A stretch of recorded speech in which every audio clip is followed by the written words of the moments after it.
today, homosexuality and queer relationships is not just a theory. We have students and people walking around that we know and who we admire, who identify as homosexual and queer. And I want to ask your opinion, Rav Cardozo, how to approach this from a Torah Orthodox perspective. Now, I have read things you've written over the years. There are different approaches. Rav Aviner, for example, he is under the belief, similar to Rav Lichtenstein, that, we should be compassionate towards them. We should love the sinner, not the sin. That's one approach, that we're compassionate towards the person, even if we disagree with the act. A second approach is Tinok Shenishba, or Ones, which is, they can't stop it. It must be an exception, and we have to appreciate that this is not something that they can choose, and therefore, in a sense, this has come from God, but we still do not need to, therefore, permit it to everybody else. So that's more a second approach, that this specific person, for them, it may be what is necessary for them from God, but not for everyone else.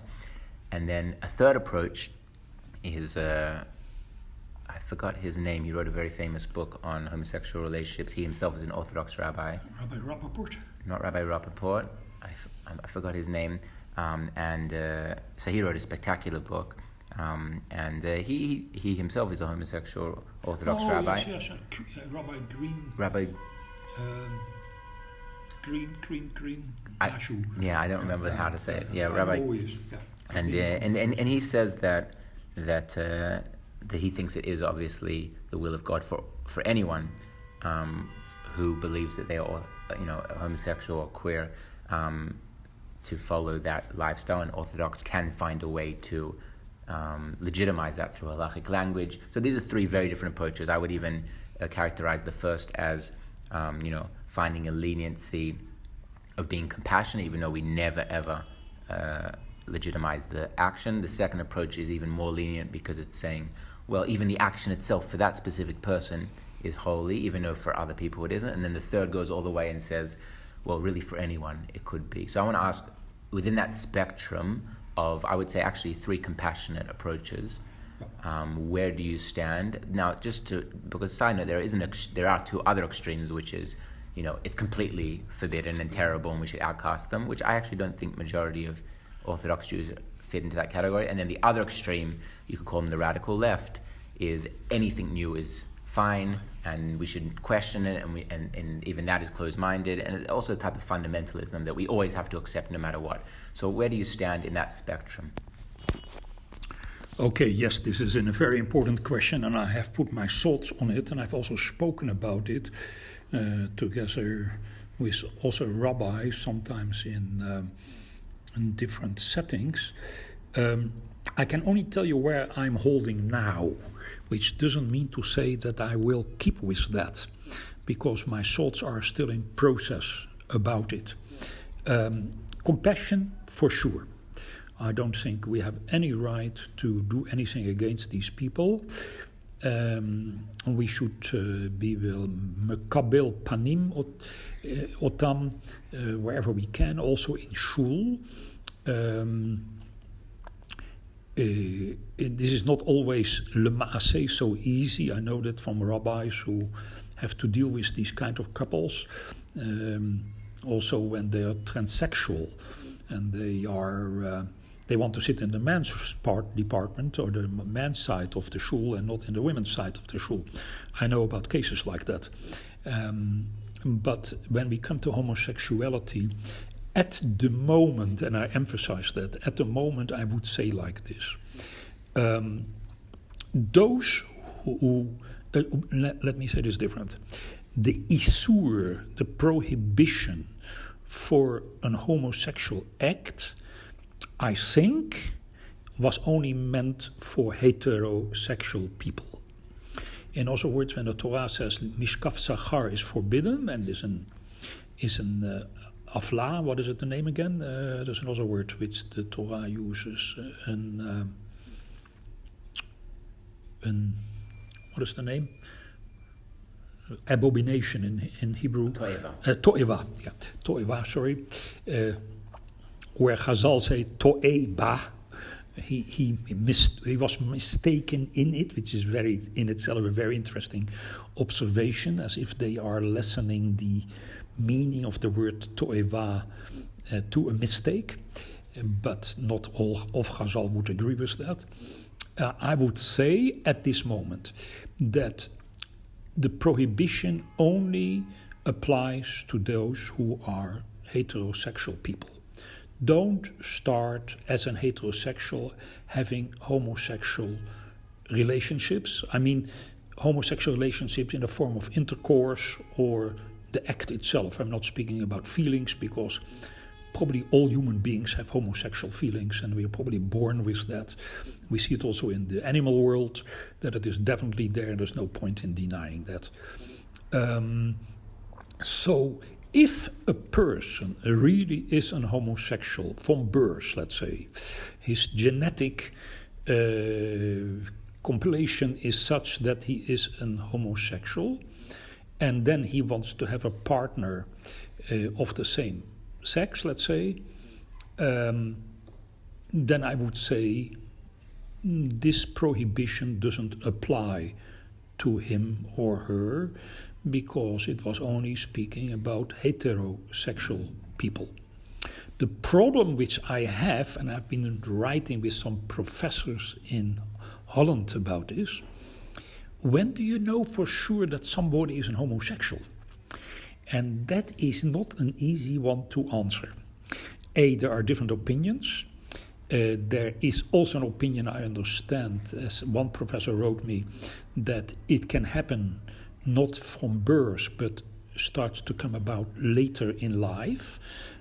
It can also happen when people are so busy with their sexual life and the heterosexual life that they lose interest, and then they become homosexuals.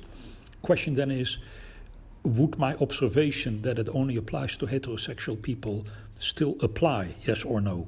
I have at the moment no answer, because I think we first have to make it clear what do we mean by homosexuality, or better, the homosexual act. When is that really something natural to the person, yes or no? That's one side of the story. For now, but I will tell you in a moment why I say for now, I would say that therefore, heterosexual people should never get involved in this. It is an issur. And secondly, which I'm very worried about at this moment, is that we should not start educating our younger people that they can make a choice in their lives if they want to have a homosexual relationship or a heterosexual relationship. In other words, it is a choice, a lifestyle. You can choose for A, you can choose for B, you make up your mind what you want, and you do accordingly. No, if a person is indeed, let's say that we can know that for sure, a heterosexual person, then we should not go and say to these people, try the homosexual one, or this is also a choice option. I would say that is not what the Torah has in mind. It is only in mind about people who are really homosexuals, and then we have to accept it. I have been asking myself, what would happen? It never did, but I got very close to it, when two homosexual people will come to me and ask me to marry them. I probably would, if I would know that they are really homosexuals, I would do it. I would not use the Sheva Brachot and the Brachot which we say for a heterosexual relationship, but I would definitely want to make something religious out of this. Also, because they are in need of it, many of them are religious people. Number two, because it also will set a border. You want to live your life together as two homosexuals like a couple? Fine. There cannot be a third party here. Nobody from outside can come between you, like in a normal marriage between a man and a woman. So by making some kind of religious ceremony for them, so that they feel we are married and there is no third party possible, then I think it would be a bracha if we make some kind of religious ceremony for them, but we then have to think, and there are, by the way, nuschalt for that, how we can do that. I was never asked to do that, but I have students who are homosexuals, and I realize how big the problem is, and that most of the Orthodox world hasn't yet fully understood and keep on objecting against it and consider it evil or filthy or whatever it is. And that is not what I believe. There's a third point here, and that is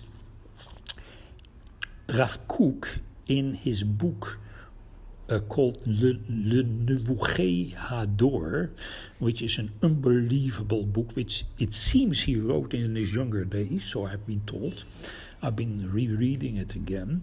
There he makes an observation not about homosexuality, but in general, that in the Messianic age, things may change so much that not only the halachot and the way how we have derived the halachot of the Torah via the different drashot of Chazal could all be overturned, and that we have a whole new way of then dealing with what the halakha should be all about, and he is quite drastic about it. He says that will only be possible in the days of the Mashiach.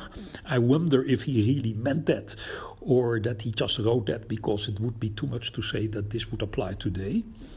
But it could mean, it depends how you read Rav Kook, is that he was saying the nature of man may change. And if the nature of man may change, it may also be that the nature of the heterosexual and the homosexual person will change. And then perhaps in these days, the homosexual relationship will be quite normal. Why? Because we are then a different kind of human being. There is a Marasha, I think, Yes, I think it is a Marasha, I once quoted it, who asked the question, how did the first couple actually make their children to get married? Adam and Chava, they only have their own children. So with whom did they get married? And the answer, I think, is they were marrying their sisters and their brothers. And that went on for a long time, till at a certain moment the Torah said no longer. But in earlier days it was permitted. So we see that issues like that are not absolutely prohibited, because at the beginning it seems they were permitted. And this may start again in the Messianic age, or at a certain moment in a new epoch in Jewish history. And then all these matters will be very different from what we think it is now. People have asked me why I do not walk in the parades here in Jerusalem in favor of the homosexual world. I don't, and I will not. And the reason is because I don't want to make the impression that it is a life choice, that you can do whatever you like to do. You want to become a homosexual and have a homosexual relationship, that's what you do. If you want to stay heterosexual, be heterosexual. I'm at this moment in my life not prepared yet to support that. And now I'm not saying that these particular parades are supporting it, but they are definitely interpreted like that by the larger audience.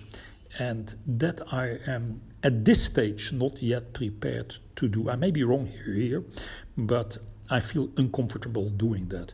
If it would only be about homosexuals and not about giving that as an alternative lifestyle, but it's really only speaking about homosexuals, I would walk in that particular parade as well, because I think we should definitely help them wherever we can. What, by the way, I cannot understand, and that's perhaps because I'm too old-fashioned, is why in Tel Aviv, where we have this enormous homosexual parade every year, people walk around half naked, dress up in ways which I think are very bad and very disturbing. If you want to be a homosexual, why do you need to look like that? And why do you need to act like that openly in front of the televisions and the radio? And obviously it disturbs me that that happens in the Jewish land called Israel and in our city, which I love, Tel Aviv. You can do the same thing without having to make so much PR for this in the way as they do. But it may be that I'm missing here something which I just don't know. I can't understand the homosexual because I'm a heterosexual person. So that makes me biased in the whole story. And therefore all what I just said is taking this into account. But this is at the moment where I stand.